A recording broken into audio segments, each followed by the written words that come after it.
No news only views. दोस्तों, ये जबलपुर शहर पावन ताल तलैयों का शहर था। रानी दुर्गावती ने यहाँ पर इतने सारे जल स्रोतों का निर्माण किया था, जल धाराओं का निर्माण हुआ था।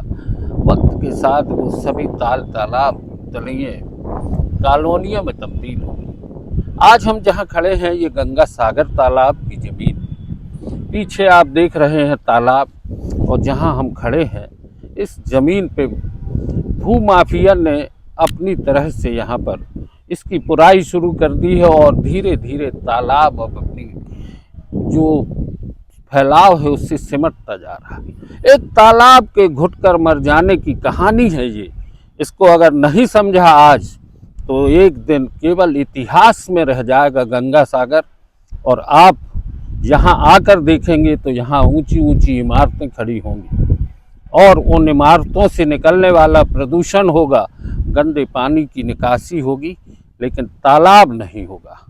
हमारे साथ हैं रायचंद शाह जी, हम आपका स्वागत करते हैं। ये आप लोग तो पुश्तैनी यहाँ पर रहते आ रहे हैं, क्या स्थिति हो गई है यहाँ पर? यहाँ पर ये है कि इनका तालाब को आने जाने का कोई रास्ता नहीं है। हमारे रास्ते पर दबाव बना करके पुराव कर रहे हैं, जबरदस्ती गुंडागिरी कर रहे हैं, और तालाब का जल भराव क्षेत्र है, यहाँ भी मिट्टी भर के ये तालाब पूरने की कोशिश कर रहे हैं। कहाँ तक यहाँ पानी आता था पहले? पहले तो पानी यहाँ तक आता था, ये पूरा पानी भर, ये पूरा पानी भर जाता। अभी ये फिलिंग कर करके इसको खत्म कर दिया पानी तालाब। ये कितने दिनों से ये काम चल रहा है? ये जनवरी से चल रहा है फिलिंग में। आप लोगों ने शिकायत की, SDM के पास शिकायत की, तहसीलदार के यहाँ शिकायत की, कोई कार्रवाई नहीं हुई। फिर जन सुनवाई में लगाया, तब भी कोई कार्रवाई नहीं हुई।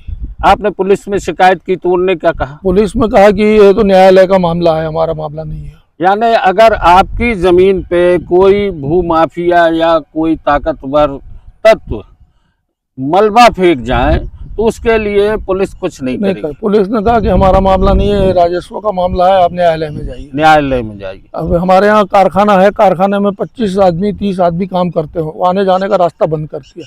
हमारे माल की आवाजाही निकासी से बंद हो गई। रात को 12 बजे से 2 बजे तक डंपरों से मिट्टी भर दी पूरे रोड पे।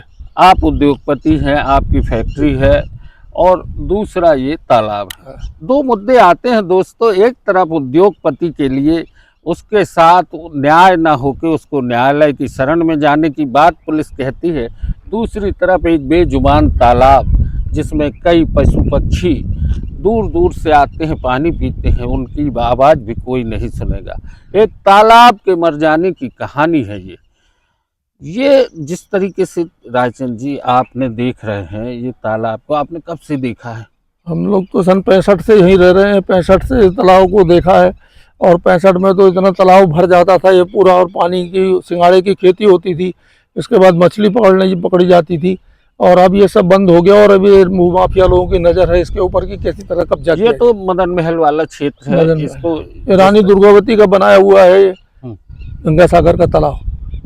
अच्छा, इसका कई एकड़ में ये फैला? कई एकड़ में फैला है ये उस तरफ जाते हैं तो वो अमनपुर की रोड पे लग जाता है, रोड मिलती है उस तरफ से, गुलाटी पेट्रोल पंप से पीछे पेट्रोल पंप से लगा हुआ तालाब है। दोस्तों, एक बड़ा फैलाव वाला कई एकड़ में फैला गंगा सागर तालाब ये सिमट रहा है। और अमृत सरोवर योजनाएं हमारी सरकार बनाती है। मध्य प्रदेश सरकार जल नए तालाब बनाने की कोशिश करती है, पुराने तालाबों के संरक्षण की बात करती है।